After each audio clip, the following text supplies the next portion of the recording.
스타트업 투자의 기본 쫄지 말고 투자! 네, 안녕하십니까. 한림대 기술지주 이효입니다. 네, 안녕하세요. 캡스톤 파트너스 송강입니다. 네. 오랜만에 나왔습니다. 네, 오랜만에 송 대표님이 나오셨습니다. 네, 오늘 김재윤 대표님, 베링랩의 주식회사 베링랩의 김재윤 대표님 모셨는데요. 아주 특이한 거를, 아주 재밌는 걸 하고 계신 것 같습니다. 제가 본인 소개와 회사 소개 부탁드리겠습니다. 네, 안녕하세요. 저는 베링랩의 공동대표 김재윤입니다. 저희는 법률 문서에 특화된 AI 번역 플랫폼을 개발하고 운영하고 있습니다. 법률 문서에 특화됐다. 네, 벌써부터 어려워지는 것 같긴 한데요. 전문성도 있어 보이고. 예. 자, 우리 고객은 누군가요? 주로 이제 로펌들이고, 그리고 이제 기업 법무팀들, 그리고 특정 정부기관들하고도 협업을 하고 있습니다. 네, 개인들도 쓸 수 있나요? 개인들도 사용을 할 수도 있고요. 그리고 의뢰를 하실 수는 있습니다. 의뢰하면은 조금 얼마를 들으면 어느 정도의 분량을 해주시는지 좀 말씀해 주시죠. 네네. 보통 이제 두 가지 서비스를 저희가 제공을 하고 있습니다. 첫 번째는 이제 그냥 AI 번역 플랫폼을 활용하실 수 있는 그런 서비스이고요. 그래서 회원 가입하시고 무료로 이제 일정 부분 월 20장까지 무료로 사용하실 수 있고, 그 위로는 이제 10,000원으로 시작되는 이제 구독형을 해서 구독을 하셔서 사용할 수 있는 그런 서비스가 있고요. 두 번째는 조금 더 이제 완성본이 필요하다, 조금 더 계약 체결본이라든가 아니면 어디 법원에 제출하거나 이런 용도로 필요하시는 거는 전문가 공수까지 들어가게 돼서요. 그런 서비스는 이제 장당 약 30,000원 정도 수준에 제공하고 있습니다. 그러면 월 구독형 같은 경우는 그냥 챗GPT나 딥벨 같은 엔진처럼 사용하는 그런 개념인 맞습니다. 거죠? 네네. 20장까지. 예, 맞습니다. 그리고 나서 월 10,000원씩 과금. 네, 맞습니다. 네. 그러면 지금 웬만한 번역들은 딥벨이든 구글이든 파파고든 챗GPT 챗GPT도 쓰긴 하지만 그걸로 저도 좀 많이 돌려보니까 웬만큼 나오는 것 같거든요.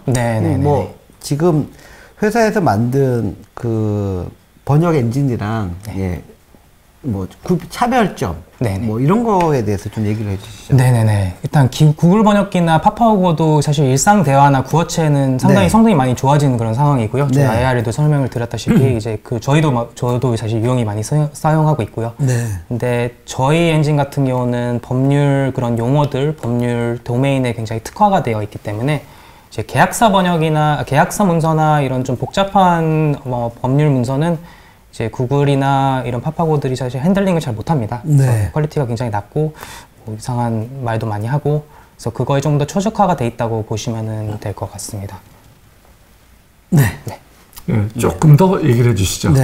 그 차별점에 대해서 아까 얘기를 우리 회사 소개에서 나오긴 했는데요. 조금 더 구체적으로 설명해 주시면 좋을 것 같아요.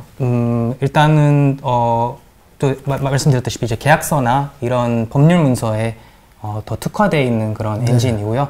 저희가 학습을 할 때 이제 그런 일반적인 데이터로만 학습을 하는 게 아니라 저희가 다년간 쌓아온 그런 변호사가 직접 번역을 한 데이터로, 굉장히 특수한 데이터로 학습이 되어 있기 때문에 이제 어려운 계약서 문구나 이런 거에 있어서 훨씬 더 대응이 좋다고 보시면 될 것 같고요.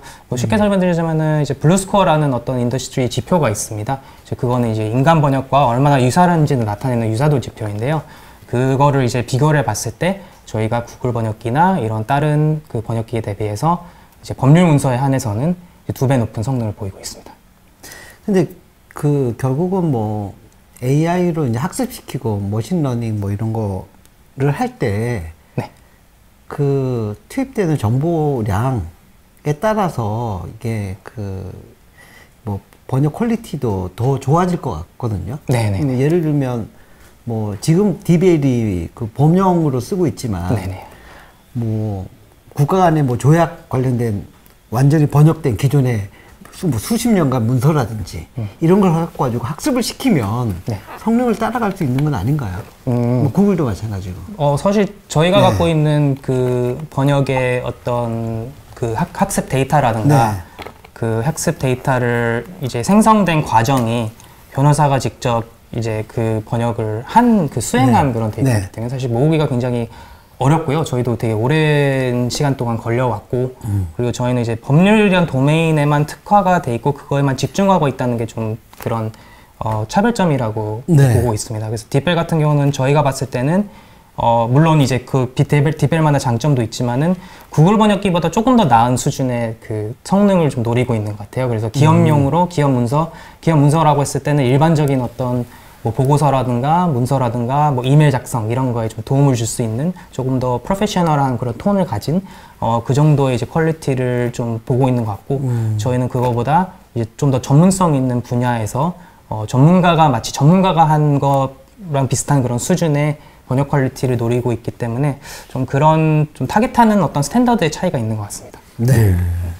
자, 그러면 가격을 조금 더 살펴봤으면 좋겠는데요. 우리가 아까 장당 3만 원, 프로페셔널 서비스가 3만 원이면 그냥 보통 변호사님이 직접 번역을 하시면은 얼마이고, 그리고 실제로 그 퀄리티 우리 거가 아니고 다른 번역기로 번역을 한 다음에 그것을 그 변호사님이 손을 보는 그 시간과 노력에 비해서 실제로 3만 원이라는 게 굉장히 어느 수준에 있는 건가, 이거에 대해서 조금 말씀해 주시면 좋을 것 같아요. 일반적인 번역 회사에다가 맡기게 되면은 한 장당 5만 원에서 6만 원 정도를 차지를 하게 됩니다. 그래서 저희는 이제 기본적으로 다른 회사 대비 40% 저렴하다고 말씀드리고 있고요. 사실 저희가 이제 번역 회사로 시작했다고 말씀을 드렸는데, 저희가 번역 회사고 이제 저희의 컨셉이 변호사가 직접 수행하는 법률 번역이라는 그런 컨셉을 가지고 사업을 했었거든요. 2012년부터 하셨죠? 그때는 이제 장당 거의 8만 원에서 10만 원 정도의 프리미엄을 받고 저희가 수행을 했습니다. 그래서 그거보다 훨씬 더 저렴한 수준인 거고, 그리고 실제로 이제 법률 그 로펌에다 맡기게 되면은 그거보다 훨씬 더 이제 그거는 이제 아울리 차지가 붙기 때문에 뭐 장당 40만 원에서 50만까지도 그렇게 그 차지를 하고 계십니다. 그러면 장당 40만 원, 50만 원인데 만약에 그냥 변호사님이 앉아서 디벨이나 또는 뭐 챗GPT나 이런 걸 돌린 다음에 그 결과물을 가지고 수정을 한다 그러면 아까 뭐 말씀을 해주시는데 조금 말씀해 주시죠. 사실 저희가 그 예시를 보여드리긴 했었는데요. 그게 이제 실제로 계약서를 구글 번역기에 돌린 그 결과물입니다. 그래서 보시면은 이제 그 레드라인을 수정을 보시면 알겠지만은 이제 거의 90% 이상이 수정이 돼야지 이게 실질적으로 이제 변호사분들이 또 요하는 그런 퀄리티에 달하기 때문에 사실 그렇게 되면은 그걸 봤을 때는 그냥 처음부터 번역하는 게 나은 정도의 수준이긴 합니다. 그래서 그런 디벨이라든가 뭐 구글 번역기를 초벌 번역으로 활용해서 그런 걸 검수해서 하기에는 그 법률 쪽으로 이제 특화가 되어 있지는 않기 때문에 그런 번역기들이 아직까지 퀄리티가 좀 미달되는 그런 상황입니다. 네. 알겠습니다. 그러면 저기 변호사를 활용해서 전문 번역으로 할 때 8만 원, 뭐 10만 원 하면서 이 번역 회사를 운영을 하셨었잖아요. 그러다가 뭐 2020년도 들어오면서 AI를 접목해서 그 가격도 낮추고 품질은 거의 유사하거나 동일하게 만들어서 이제 출시를 해서 지금 그 서비스가 지금 한 2, 3년 지금 되고 있는데 그 같은 고객들이 두 개 다 써봤을 거 아니에요. 고객들의 평가는 어때요, 실질적으로? 평가가 많이 좋죠. 그러니까 아무래도 이제 과거보다 낫다.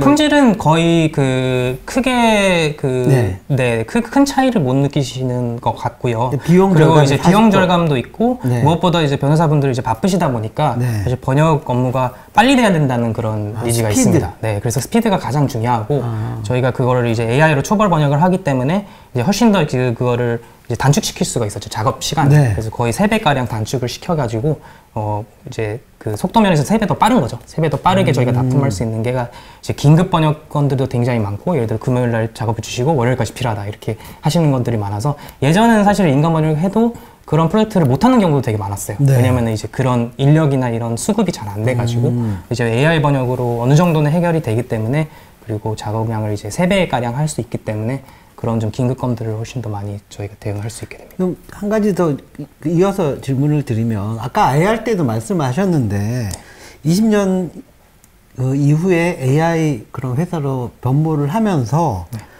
뭐 저기 작년에 27억 정도 매출을 하고 예. 재작년에 한 20억, 22년도에 20억 정도 매출을 하셨거든요. 네. 그러면 그 전에 12년부터 했던 법률 회사, 네. 전문 번역 회사 네. 의 매출 규모랑 비교했을 때는 어때요? 오히려 지금 네 거의 두 배 이상 두 배 이상 뛰었습니다. 아, 2배 이상? 네네네. 그때 당시보다는 네. 예. 뭐 그리고 뭐 수익성이라든지 이런 측면은요. 지금은 사실 수익성보다는 네. 왜냐면 저희가 이제 굉장히 사실 저렴한 단가에 저희 제공을 하고 있고요. 장당 네. 3만 원이면 굉장히 네. 업계에서는 그 이상은 낮출 필요가 없을 정도로 굉장히 낮은 가격에 저희가 제공을 해드리고 있고 수익성은 이제 한 40% 마진을 저희가 지금 맞춰서 지금 진행을 하고는 있습니다. 근데 이제 그것들을 이제 AI가 계속해서 개선이 되고 뭐 품질이 올라가면서 이제 검수의 그 노력을 그리고 드는 시간을 이제 좀 줄이려고 하고 있습니다. 네, 그래서 그런 부분에 있어서 수익성 개선이 될 거라고 저희가 보고 있고요. 그러면 지금은 그 과거 그냥 인간 번역할 때보다는 수익성이 네. 지금은 좀 일시적으로 나쁠 수 있다. 이렇게 맞습니다. 이해하면 되는 거죠? 네. 네, 알겠습니다. 자, 우리 회사의 지금 현황을 조금 말씀해 주시죠. 아, 굉장히 아까 이제 매출은 작년에 27억인데요. 그 수준이면 대체 어느 정도의 양을 처리하고 있는 건지, 또 가입자가 그 사용자가 얼마만은 요구를 하고 있는 건지 등과 그리고 우리가 가지고 있는 그런 그 패널들의 그 변호사님들 네, 숫자라든가 또 그런 네트워크 뭐 번역가는 이제 상대적으로 번역을 검증하실 수 있는 검수하는 변호사님만 계신 건가요? 지금 우리 패널이라고 불리는 이렇게 그 결과물을 보시는 분들이요. 네네. 예. 거기에 대해서도 쭉 설명을 좀 부탁드립니다. 네네네. 작년에 이제 한 100여 개 저희 고객사와 저희가 협업을 진행을 했고요. 그러니까 그래서 이제 고객사는 한 100여 개. 네네네. 네. 그리고 이제 평균적으로 저희가 그 예를 들어 탑 고객사들 한 35군데가 저희 매출의 80%입니다. 그래서 대부분 이제 대형 로펌들이라든가 뭐 큰 기업들 이런 부분들인데요. 평균적으로 그 연간 그분들이 저희한테 주시는 프로젝트 수가 한 20개 정도 되고, 네, 20개? 네, 연간 20개 정도 되고요. 그리고 한 400만 원에서 500만 원 정도 프로젝트당 그렇게 주시고 계십니다. 네, 그리고 전문 번역가 분들은 이제 500여 명 정도가 모여 있고, 다들 이제 전문 변호사 분들입니다. 뭐 아까 언어별로 조금 말씀해 주시죠. 네. 네네네. 총 500여 명 중에 한 180분 정도들이 분들이 이제 한영을 하시는 분들이고, 이제 한 일본어는 한 50명 정도 계시고, 네. 네, 나머지는 이제 다른 언어들로 이제 한 20명 정도에서 30명 사이를 저희가 이제 모아놨습니다. 네, 그 외에 나의 다른 언어들도 조금 뭐. 네, 지금 현재 한국어, 중국어, 일본어, 그리고 인도네시아어, 프랑스어, 독일어, 스페인어 이렇게 7개의 언어를 지원을 하고 있고요. 그리고 앞으로는 이제 5개 국어 정도를 추가적으로 이제 제공할 예정입니다. 영어, 뭐 일본어, 뭐 중국어는 그래도 학습시킬 데이터들이 좀 많을 것 같은데 타 언어들은 어때요? 타 언어들은 이제 유럽어가 가장 데이터가 많긴 하고요. 유럽 언어. 그리고 이제 동남아시아 쪽으로 들어가게 되면 확실히 좀 이제 로 리소스 랭귀지로 들어가는 쪽이라서 이제 그 부분에 있어서는 확실히 저희가 생성해야 될 데이터나 뭐 이런 부분들이 좀 더 그 숙제가 남아 있는 것 같습니다. 근데 인도네시아어는 그래도 이제 비교적 잘 나오고 있고, 또 동남아시아 같은 경우는 또 다른 이제 그런 대안들이 별로 없습니다. 예를 들어 뒷벨 같은 경우는 제가 알기로는 태국어나 베트남어는 지원을 하고 있진 않고요.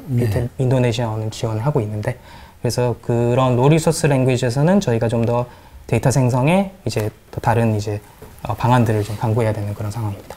그러니까 그러니까 그 뭐 메인 언어들 빼고 그런 기타라고 언어라고 해야 되나? 하여튼 그런 뭐 동남아라든지 뭐 유럽에서도 좀 잘 안 쓰는 언어들. 네네네. 그런 언어들을 학습시키려고 그러면 데이터를 어떻게 사와야 되는 거예요? 어떻게 지금 학습을 시키고 있죠? 네네네. 그게 이제 많이 섞이는데요. 네. 이제 일반적으로 사용하는 그런 일반적인 범용 데이터들도 이제 네. 그 프리트레이닝 쪽으로 들어가긴 하고요. 네. 그래서 뭐 구어체 데이터라든가 이런 부분들도 해서 처음에는 이제 프리트레이닝된 어떤 랭귀지 모델을 먼저 이제 만든 다음에 추가적으로 이제 법령들이나 뭐 그런 뭐 판례, 뭐 판결문 뭐 이런 것들 이제 그런 공개적인 데이터 하지만 법률에 특화되어 있는 그런 데이터들을 또 모아서 또 추가적으로 학습한 다음에 네. 마지막에 이제 저희의 정말 골든 데이터라고 불리는 계약서 그런 번역 그 데이터 그걸로 마지막에 이제 파인 튜닝을 하게 됩니다. 네. 그렇다면 네.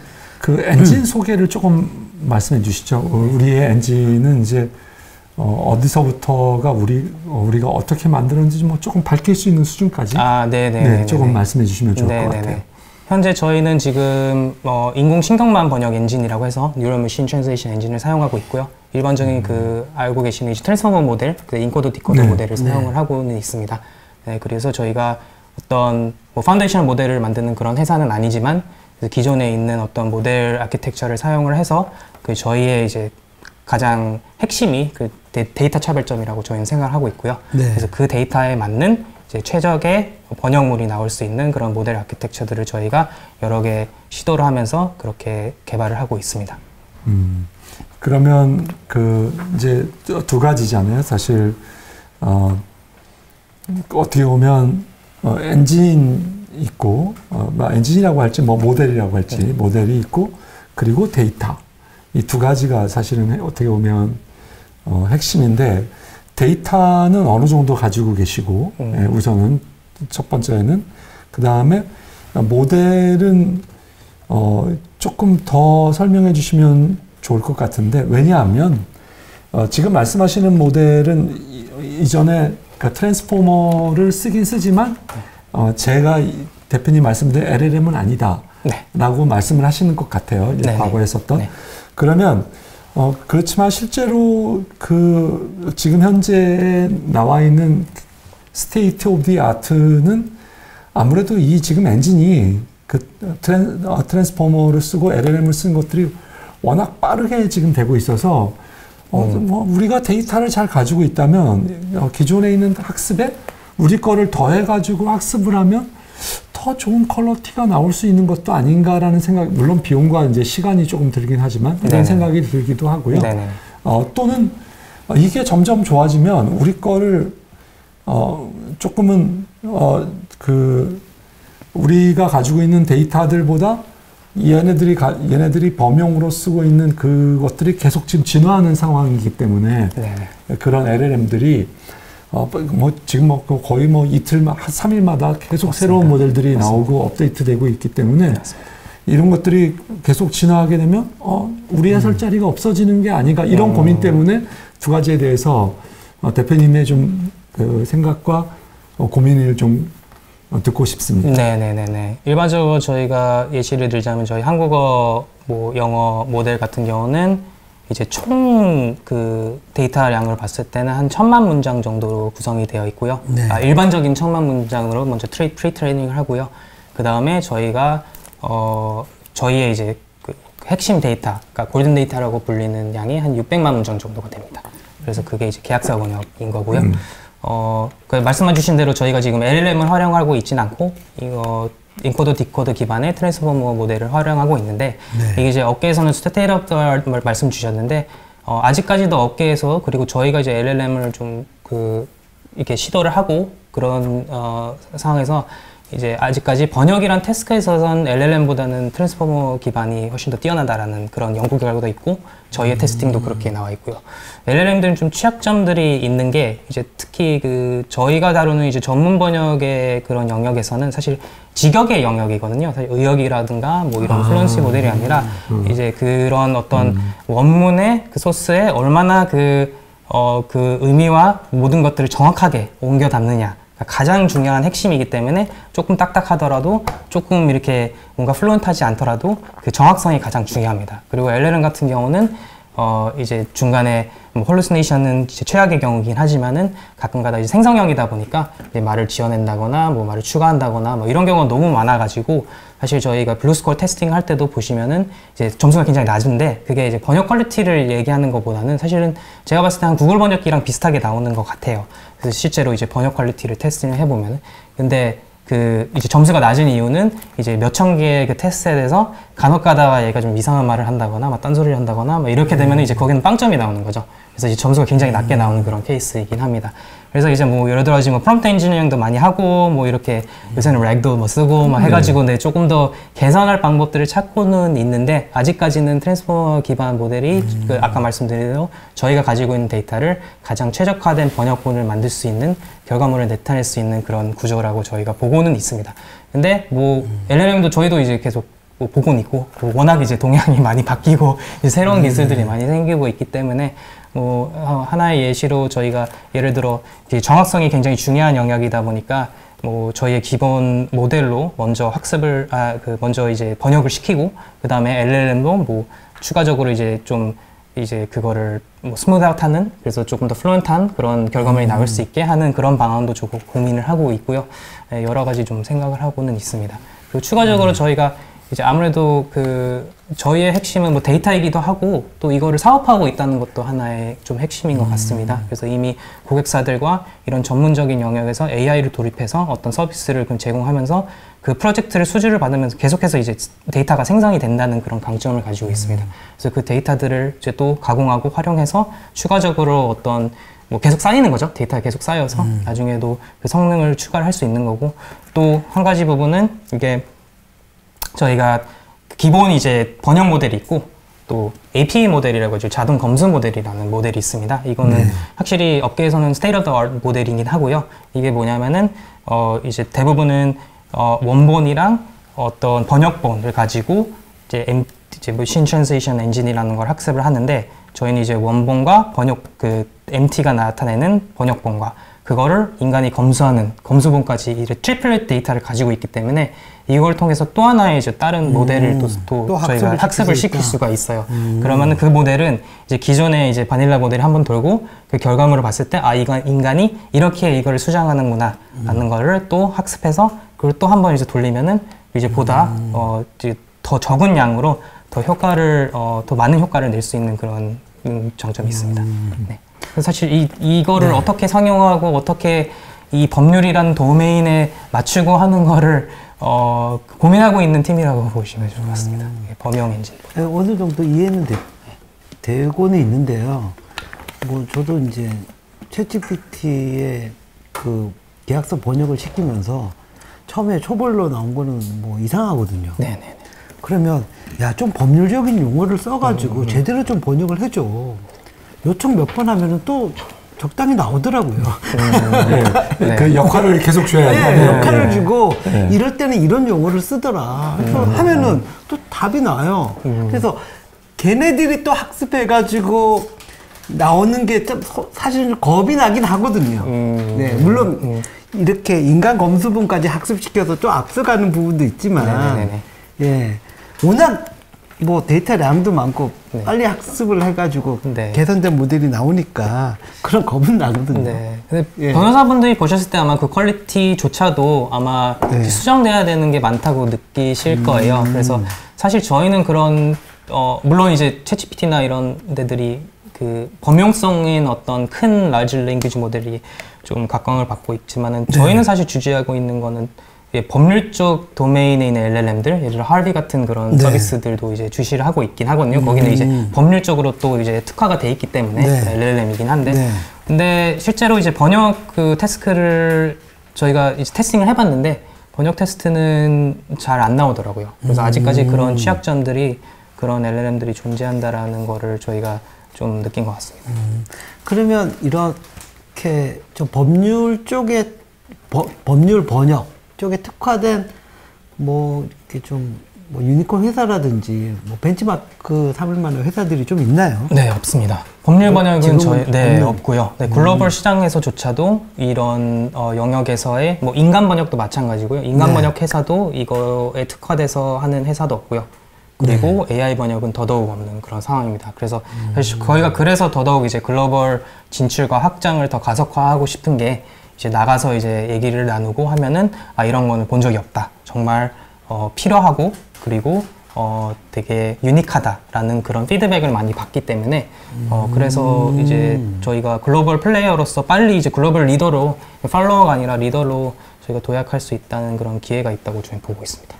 그러니까 어느 정도 이해가 되는 게 영어권 미국이나 뭐 영국에서는 자기네들이 번역할 필요는 없죠. 글로벌 뭐 계약 용어는 영어니까. 예, 그러니까 사실은 다른 나라에서 이게 발달이 돼야 되는데 뭐 LLM 비슷한 이런 모델을 만들 수 있는 게 유럽도 약하고 일본도 약하고 그러니까 한국이 충분히 기회는 있을 것 같은 생각은 들거든요. 네네네. 예. 네. 알겠습니다. 예, 알겠습니다. 잠깐 쉬었다 갈까요? 예, 잠깐 쉬었다 가도록 하겠습니다. 네.